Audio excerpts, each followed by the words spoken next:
you were talking about the time it took for the limited run to get here. I got Turok last year, and there was no COVID going on, so the time that's just normal. And how long was that? It was 3 months that run as 3 well, or right? more. Yeah, it was a long time. That's why it just got to the point where, like, all right, this is the way they do it, which is fine.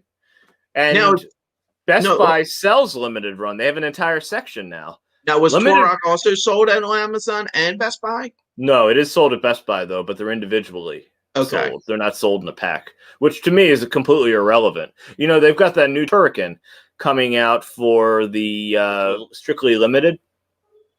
I considered buying that because it's 36 euros per game. But the euro's worth more than the dollar, and then you have to factor in shipping from Germany, and it's like, holy crap, this is going to start getting expensive fast. And I already have the Super NES versions of the game because they came with the analog.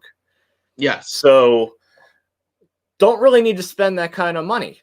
If they come to the Switch, if they're released here, this is what I've also noticed. The Messenger was available in limited run games. Then strictly limited games got it. So my guess is that it's going to be released in the US somewhere else as well, physically. I guess for me, I just want to have an understanding. How does somebody say, hey, this is going to be a limited run only with us, and then somehow, some way, someone else picks it up? Well, what's involved in where the limited run has become a publisher? Allow me to demonstrate for a second. I have my Switch sitting right here. And I have this awful game that I spent $4 on, maybe less. I really don't remember.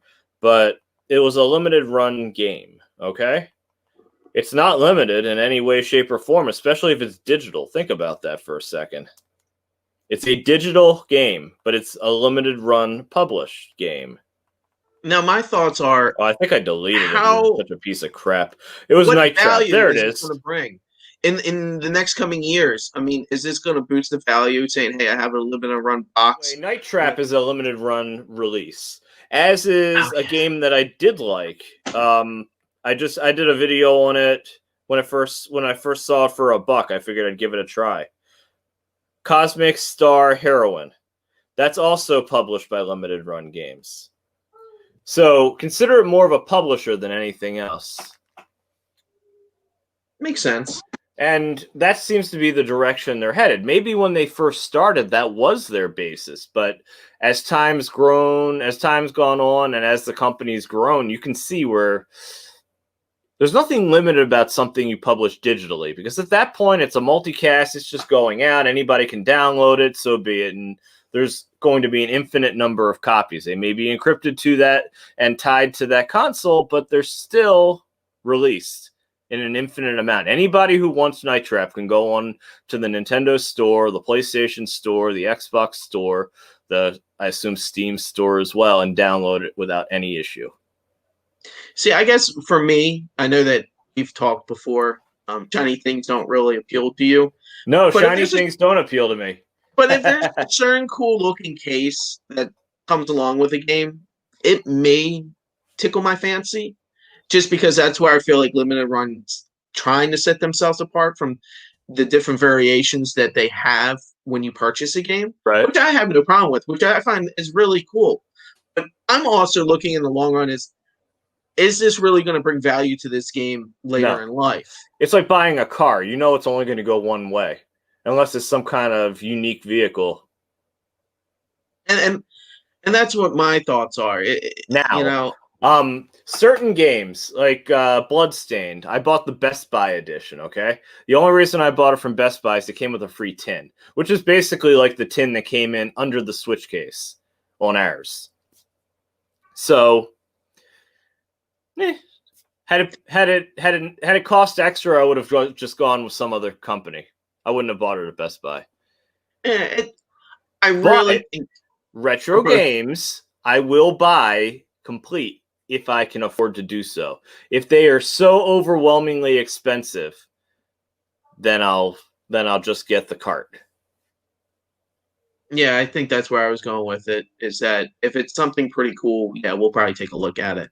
But like I said, going back, what you just said, if sometimes I feel it's cheaper to buy the game than look for the cases and manuals separately.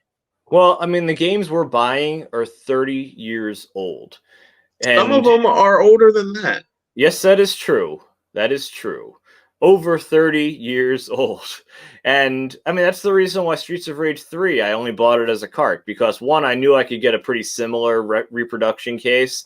I knew the manual would be released and eventually I'd have a complete one, just like Castlevania Bloodlines. And that is so much cheaper than buying it the way, all in one. I mean, it's like a several $100 game otherwise. Not even close to being worth it. By the way, it's a nice wall of games you have back there. I appreciate it.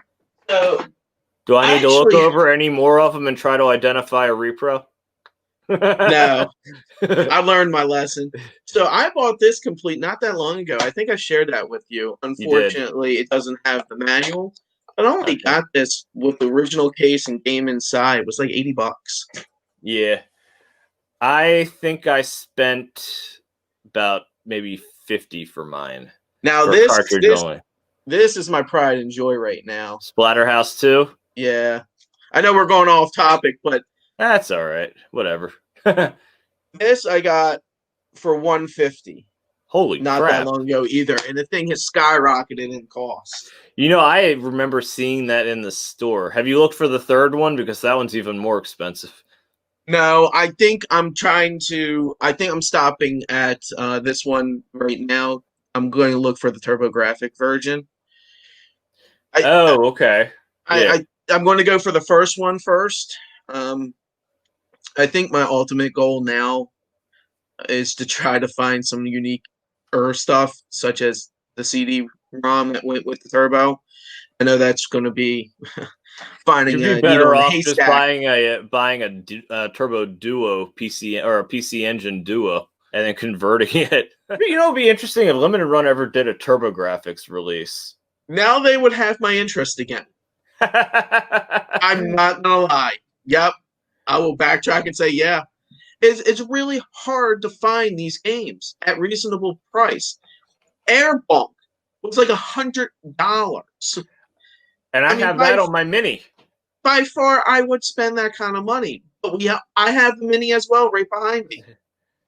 Now, Saturn games, if they did limited runs on those, that would be something cool, too. Because Saturn games in the U.S. are wicked expensive. Yeah, as you know. Yes. And honestly, with Dynamite Deca, that's one of them I would have to get.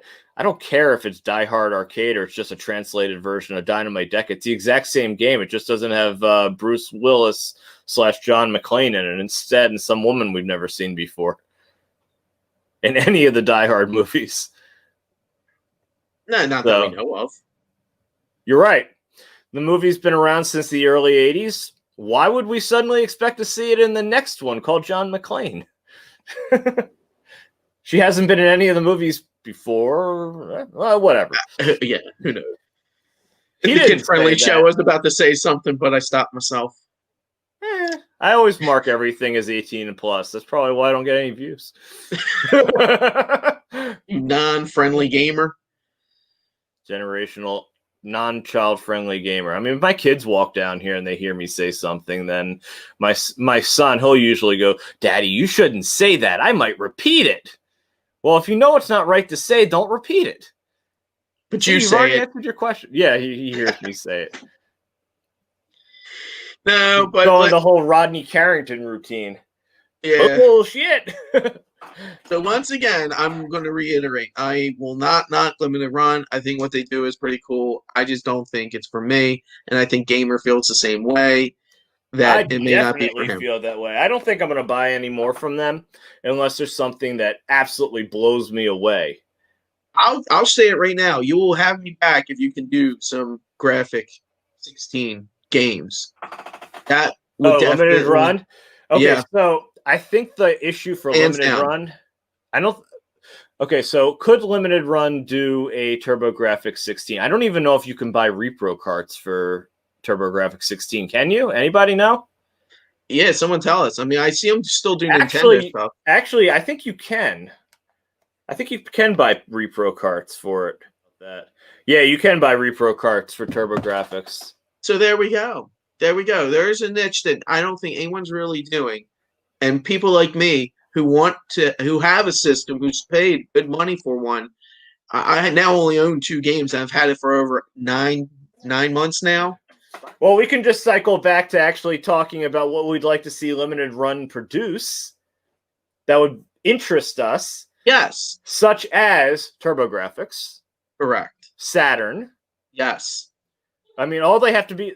They have these discs, they have their stuff manufactured anyway because it works in a real console. So you know the disc has been pressed, not burned. So they should work in anything. So if a Saturn game is released in limited capacity, why not? I mean, Sega's shilling stuff out to everybody who will make it now anyway. Yeah, it's all about money. So if you know that you can make something that a lot of people want at this point in time who are retro collectors and they know that they really can spend the coin. Let me say something else. So one of the big things that makes limited run better than companies say I am 8-bit.